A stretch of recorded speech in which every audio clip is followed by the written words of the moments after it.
Olá a todos, eu me chamo Ana Cecília Simões Lopes e sou bolsista da Iniciação Científica orientada pela professora Andréa Cristina Barbosa da Silva. Sou discente do Departamento de Odontologia e da UEPB e hoje vamos falar um pouco a respeito da abordagem in sílico para a identificação de moléculas bioativas com atividade antibiofilme, que é o tema central da nossa pesquisa de iniciação científica. Bom, para que a gente possa falar um pouco mais a respeito do nosso tema, é necessário introduzir e ambientar todos os espectadores um pouco a respeito da temática, né? E aí a gente começa falando a respeito da relação biofilme e cárie dental, né? O biofilme ele é conhecido como placa dental e apresenta uma composição tanto microbiana quanto bioquímica, e isso vai depender de vários fatores, tanto fatores do indivíduo quanto fatores extrínsecos ao indivíduo, que aí entra a questão da da dieta dele, a quantidade de vezes que ele come, enfim, várias questões. O que ele come também. O biofilme, no caso, ele se forma primeiramente, né, com a aderência bacteriana à superfície da película adquirida do esmalte, o que é mediada por adesinas presentes nas bactérias, né? Então, primeiro de tudo, se forma uma película adquirida e essa película do esmalte que é adquirida por proteínas, né? Da saliva, são proteínas salivares, ela vai ser colonizada por bactérias por meio das adesinas. E a partir daí, quanto mais bactérias se agregam, maior se torna essa camada de biofilme, e nos estágios mais avançados a gente pode perceber a prevalência da cárie dental. Essa é a correlação entre eles, né? No caso, a cárie dental, falando um pouco da epidemiologia dela, é uma doença de elevada prevalência na cavidade bucal em todo o mundo, né? Por isso que é considerado um problema de saúde pública, principalmente nos países em desenvolvimento, né? Onde a importância com a higiene bucal ainda é, infelizmente, negligenciada.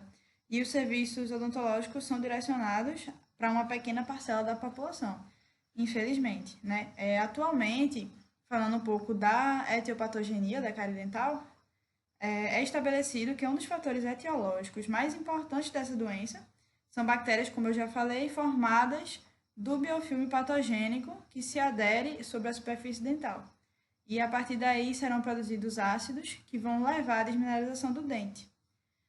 Na presença de fatores de desequilíbrio, como dietas ricas em carboidratos, a alteração desse pH, como eu já falei, do pH para acidogênico, favorece a adesão de streptococcus do grupo mutans, como o Streptococcus mutans e o Streptococcus sobrinos.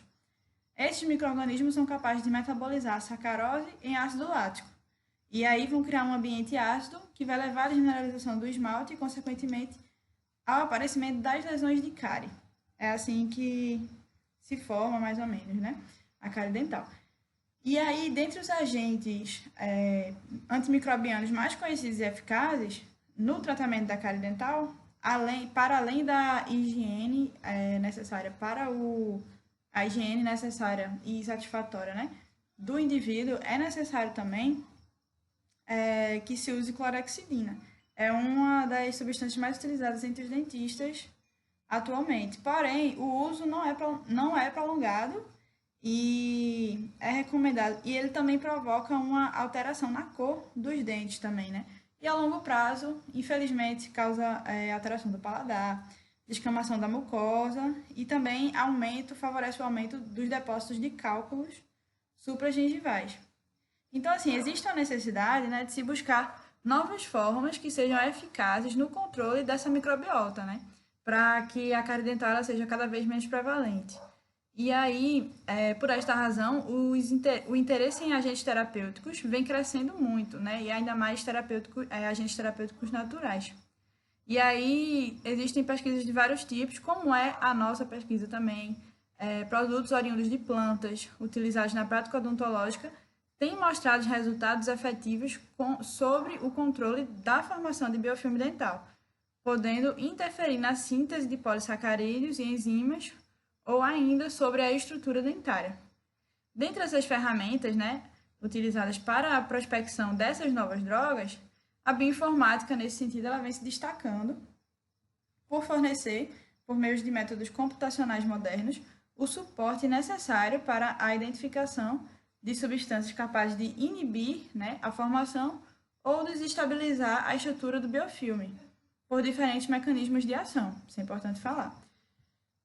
Além disso, o desempenho computacional de drogas também tem maiores chances de sucesso quando possui alvos múltiplos no microorganismo. Se um composto consegue inibir múltiplas proteínas, né, é provável que ele iniba de certeza pelo menos uma. E isso é extremamente bom para o nível quando se fala em controle da cárie dental, né? E a partir dessa forma, o planejamento racional de novos fármacos com o auxílio da bioinformática torna-se uma estratégia promissora, pois permite definir a estrutura química de uma nova molécula com base na definição prévia do mecanismo de ação terapêutica. E nesse contexto, a análise in sílico, que é alvo da nossa pesquisa, pode contribuir de forma significativa para o desenvolvimento de novas drogas específicas para o controle da cárie dentária, por meio da inibição do biofilme inicial cariogênico. Bom, nesse sentido, o nosso objetivo geral com a pesquisa é identificar novas moléculas bioativas com a atividade biofilme e que impeçam, né, a formação do biofilme inicial cariogênico. E como é que isso vai acontecer? Primeiramente, a partir da pesquisa na literatura científica sobre essas moléculas que apresentam atividade antibiofilme. Logo em seguida, serão selecionadas, né? São selecionadas as adesinas das respectivas bactérias que compõem a película adquirida do esmalte. Como vocês podem ver aí, Streptococcus sanguíneos, Streptococcus gordoni, assim vai. E realizar o atracamento das moléculas ligantes com as estruturas 3D dos alvos terapêuticos, né? Essa parte é onde entra a bioinformática, onde a gente vai usar um software para fazer esse atracamento 3D aí. Bom, primeiramente a gente fez a seleção das proteínas alvos e selecionamos da seguinte forma. Primeiramente, a proteína ela tinha que fazer parte da película adquirida do esmalte. Depois, elas também tinham que estar associadas à adesão das bactérias do biofilme, né? E, por fim, essas bactérias teriam que ser bactérias pioneiras do biofilme e essas proteínas selecionadas elas teriam que ter um modelo tridimensional disponível no banco de dados online de proteínas, né? Que a gente chama de Protein Data Bank. E tudo isso de modo online. Depois disso, foi feita a seleção dos ligantes, segundo alguns critérios. O ligante ele teria que vir de plantas, né? Além de tudo, ele também teria que ter descrição na literatura comprovada com atividade antibiofilme e também ele teria que estar, a estrutura dele, 3D, ela teria que estar disponível no banco de dados de proteínas. Feito isso, foi feito o atracamento molecular. Esse atracamento molecular ele foi feito através de um software chamado IGENDoc.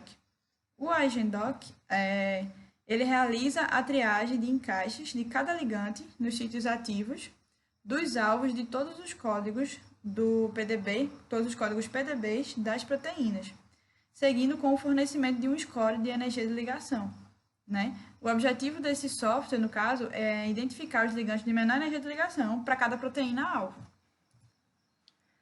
Bom, como fruto da metodologia que foi falada anteriormente, nós conseguimos encontrar, com a seleção dos alvos, nós conseguimos encontrar 9 proteínas com código PDB. A seguir, vocês podem ver algumas delas, a PRP, a mucina, a glutinina, algumas proteínas do Streptococcus sanguíneos, que é uma bactéria colonizadora inicial também.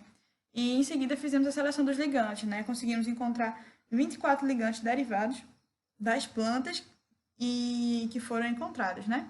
E, por fim, fizemos o atracamento molecular.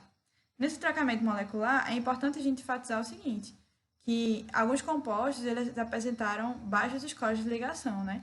O que sugere uma ação multialvo, o que para nós é ótimo, tendo em vista de que se a ação dele é multialvo, então ele poderia ter um amplo espectro de ação para as proteínas das bactérias do biofilme inicial. E com base nisso, concluímos que os resultados desses ensaios em sílico, né, das biomoléculas, eles foram positivos e que serão necessários ensaios in vitro e in vivo, né, como forma de validar a eficácia dos compostos avaliados no controle do biofilme dental cariogênico. Bom, essas são as nossas referências utilizadas na pesquisa. Bom, gostaria de agradecer a atenção e a paciência de todos. Obrigada.